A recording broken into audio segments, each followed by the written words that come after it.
An intern, that some of you were 18 or 19 out of school, that you would be a helper.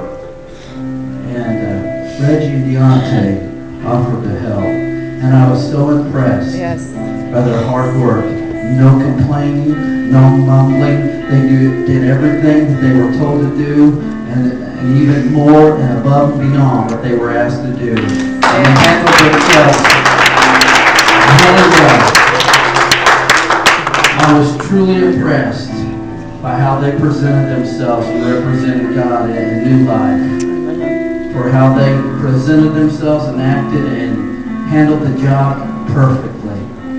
And I tell you, I really think a lot of those guys. I do. It means a lot to me.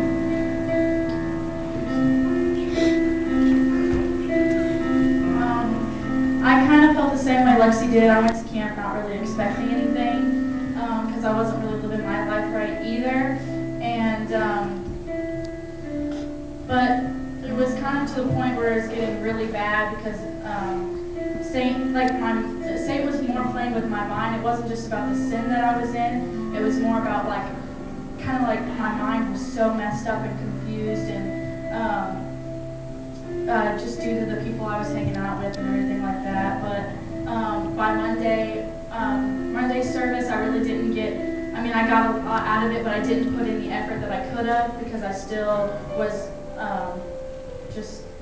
my mind was still just on the things of the world. And then by Tuesday night, I had a really big breakthrough. But after service, each night I would talk to Kristen because we were kind of going through the same things, and we were kind of, I'm sorry, I hope you don't mind, but we were kind of doubting God and kind of doubting if we would really change or not because we really wanted this to be something. I kind of told Dalen when I was talking to him, I told him I honestly, if I really thought that I was going to go back and be the same way, I really didn't want to change because there'd be no point in trying if you're just going to go back and do the same old things. But by Tuesday night, I had a breakthrough, but I was still kind of doubting things. But by the end of camp, God restored my faith and my mind and my ways of thinking, and so I have faith in being able to stand strong even if I fall, not to just look down on myself, but to keep on going. So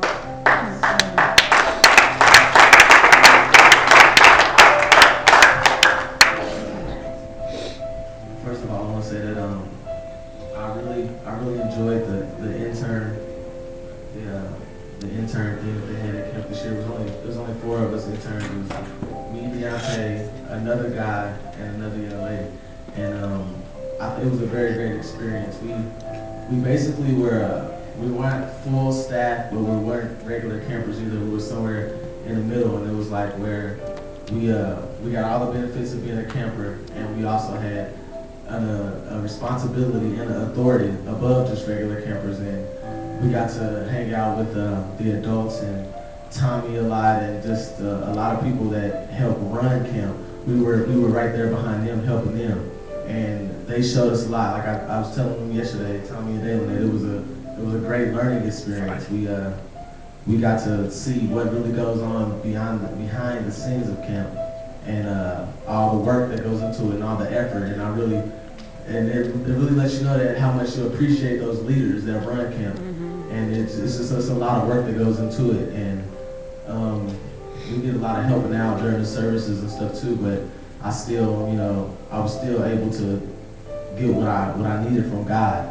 I got breakthroughs on multiple nights on various things, and it was just an awesome experience. And another thing I want to talk about is something that you wouldn't really think was really important at camp, but Dalen, he gave all the interns these battle cry books. It's books by Ron Luce, which is the guy who runs the Choir of the Fire. He wrote these books, and it just talks about a lot of stuff. And he assigned us a chapter to read every night or every day that we was in camp for just the interns. And there was a chapter in there that was about media. And it seems like it's so simple, but I was one of those people that everybody knows I really didn't think that secular media had a negative impact on my life. So I would still listen to secular music, but that's the main thing, just listening to secular music and Everybody knows I like to play video games a lot, and all this stuff is media. As I was reading this chapter, God started dealing with me, because I used to always say, you know, I pray about it, and God never tells me to get rid of these things out of my life, so it's not really a big deal. It doesn't affect me a lot. But as I was reading this chapter, he finally dealt with me and said, you know, as I was reading, it was just confirming with me that this stuff does affect you, and it is significant in your life. And I'm not going to sit up here and set myself up for failure and say I'm going to stop listening to music and I'm going to stop playing games. But I promise that I will significantly cut down a lot on that stuff. And Praise I'm God. really going to That's try. all right. That's I'm all really right. going to try. So Yes. praise God. And, this really doesn't have a lot to do with camp, but it's a small testimony financially. I've been giving in offerings and paying my tithes and stuff, and you know, they say you're gonna be blessed and all this, but you know, sometimes you don't really see it, but I still give just because, you know, it's part of worship. Well, to make a long story short, it's like last month or maybe 2 months ago, I have a checking account and a savings account. And at my bank, at Commerce Bank, you have to have at least $100 in your savings account. And there was different stuff that I needed money for, and that I just had exactly $100 in my savings account, even though I was trying to save, because they charge you if you don't have it in there. But anyway, I needed the money, so I ended up closing out my savings account. Well, when I went to close it out, they said it was $10 for closing it so early, so they gave me $90 back. Well, I found out a couple weeks later that I had an overdraft the day before that I was closing it.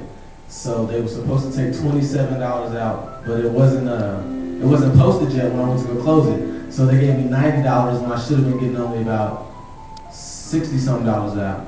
So the next day after I closed it, they ended up taking that money out, but I already took my money out, so it went negative, and it halted it from closing.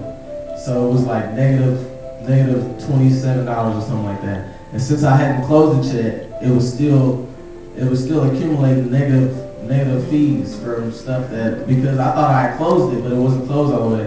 So it ended up being at like not a lot, but it was at negative $77. And I went to the bank and she explained to me that I was gonna have to pay it because I was arguing with her and I was like, but y'all shouldn't have gave me the money that if it wasn't mine. It's not my fault it wasn't posted yet. And she was like, no, it's not gonna work that way. You're just gonna have to pay it. And I'm like, I thought I closed it. Y'all was supposed to close it. And she was explaining to me, no, you're gonna have to pay it. I said, whatever, and I walked out of the bank. So it's been at my savings account, since I don't use it, it's just been sitting at negative $77 for like a month or two. So when I got back from camp, I was opening my mail, and I get my bank statement on the last day of the month, every month.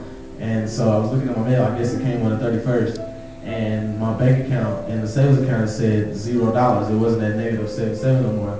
And I looked at my checking account, and all my money in my checking account was there. And I looked on the internet, and because I could check my account on the internet, and it was actually down. The internet was the server that shows all my account activity. It was down, so I couldn't check to see where the money came from, what happened. And I'm gonna actually, I was thinking about going and go ask the bank one day, but I'm just gonna leave it alone. I'm gonna take my blessing because now my savings account is at $0. I didn't put any money in there. I don't know where the money came from, but that negative money that was there is not there anymore. So I take that as a blessing. Amen. And that's just all I can say.